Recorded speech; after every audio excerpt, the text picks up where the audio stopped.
I'm Toby Hagon and welcome to Drive. Well, the car market has been bombarded with all manner of four-wheel drives recently, but few can really attest to being capable machines once they leave the comfy confines of Toorak or Double Bay. But Land Rover's third generation Discovery, rather unimaginatively named the Discovery 3, is still a very serious bit of kit in the rough.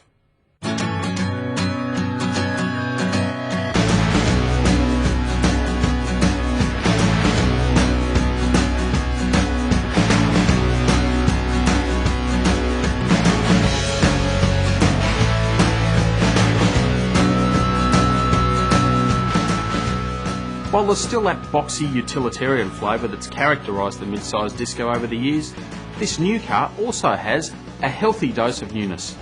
Fresh styling houses what is a noticeably bigger machine, and one that can comfortably swallow a family of 7, all in the comfort of a high quality and well thought out interior.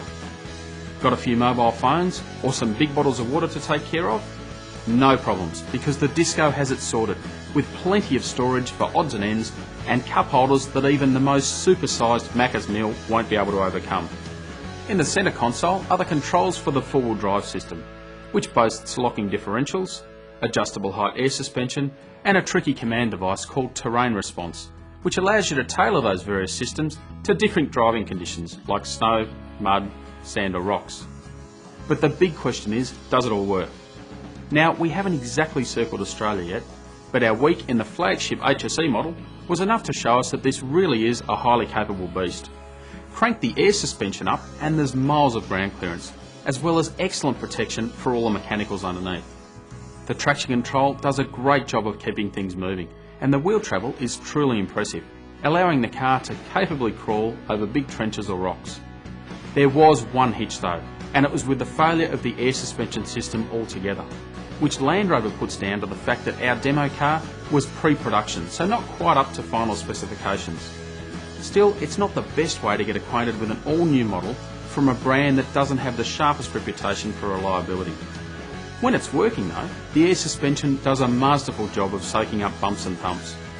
Now under the bonnet is the choice of 3 engines, a 4-litre V6 from the Ford Explorer, or an all-new turbo diesel V6, or the flagship 4.4-litre V8 that we drove, which owes its heritage to the Jaguar lineup. It sounds like a formidable combination until you realise that the V8 is charged with lugging around close on 3 tonnes of metal. Okay, 2.7 to be precise. Still, that's at least half a tonne more than most rivals, which is outrageous in an era where the environment should be at the forefront of most car makers' minds. To Land Rover's credit though, you don't really notice that weight in everyday driving.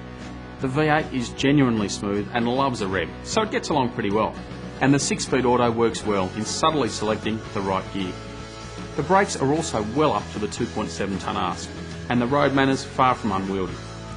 It's really only at the petrol pump where things start to go downhill, because as well as a preference for premium unleaded, which is more expensive, the V8 is a really thirsty bit of gear, so you can expect to use something like 20 odd litres for every 100 kilometres travelled. Now if you can live with that, then the Disco is a fine piece of machinery that really delivers when it comes to luxury off-roading, all the while ensuring you should be able to explore plenty of Australia. That's it for this week. See you online again next time.